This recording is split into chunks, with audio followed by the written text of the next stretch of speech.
नमस्कार मित्रांनो, तुम्हा सर्वांचे मराठी गोष्टी यूट्यूब चॅनलमध्ये हार्दिक स्वागत आहे। हिंदू पंचांगानुसार शनी जयंतीला विशेष असे महत्त्व आहे।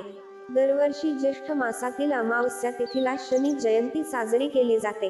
यंदाही शनी जयंती 6 जून 2024 ला गुरुवारी आहे। ज्येष्ठ महिन्यातील अमावस्या तिथी 5 जूनला संध्याकाळी 7:54 सुरू होईल तर 6 जूनला संध्याकाळी 6:07 संपेल। त्यामुळे उदय तिथीनुसार शनी जयंती 6 जूनला साजरी केली जाईल। धार्मिक मान्यतेनुसार या दिवशी शनिदेवाची पूजा केल्याने त्यांचे आशीर्वाद प्राप्त होतात, तसेच शुभ परिणामही मिळतात। शनिदेवाला कर्माचा आणि न्यायाचा देवता म्हटले जाते। त्यांची मनोभावे पूजा केल्याने जीवनातील अनेक अडचणी दूर होतात। जर तुमच्या कुंडलीत 7.5 असेल तर शनी जयंतीला हे उपाय करून पहा। 1. शनी जयंती महत्त्व आणि शुभ मुहूर्त। शनिदेवाची विशेष कृपा प्राप्त करण्यासाठी शनी जयंती हा सर्वात शुभ दिवस मानला जातो। शनी जयंती 6 जूनला आहे। या दिवशी पूजा केल्याने शनिदेवाची कृपा तुमच्यावर कायम राहते। सूर्यास्ताच्या वेळी शनिदेवाची पूजा केल्याने शनिदेवाची विशेष कृपा होते, अशी पौराणिक मान्यता आहे।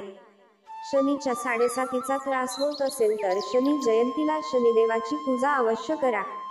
2. शनिदेवाला प्रसन्न करण्यासाठी पूजा पद्धत। 1.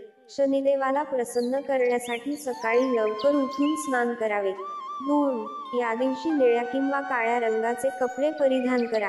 3. शनी मंदिरात जाऊन मोहरीच्या तेलात काळे तीळ घालून शनिदेवाला अर्पण करा। 4. यानंतर शनिदेवाच्या समोर दिवा लावा, त्यांचा आशीर्वाद घ्या। 5. शनिचालिसाचे पठण देखील करा। 3. शनिदेवाची कृपा मिळवण्यासाठी काय कराल? 1. शनिदेवाचा आशीर्वाद मिळवण्यासाठी लाल फुलाऐवजी निळी फुले अर्पण करा। 2. शनी जयंतीला पाणी आणि कच्च्या दुधात पिंपळाच्या झाडाच्या पारंब्या अर्पण केल्याने कुंडलीतील शनीचा नकारात्मक प्रभाव कमी होते। मित्रांनो, जर तुम्हाला हा व्हिडिओ आवडला असेल तर व्हिडिओला एक लाईक करायला विसरू नका। तसेच आणखी माहितीपूर्ण व्हिडिओ ऐकण्यासाठी आमच्या चॅनेलला अवश्य सबस्क्राईब करा। तुमचा अमूल्य वेळ दिल्याबद्दल तुमचे खूप खूप आभार।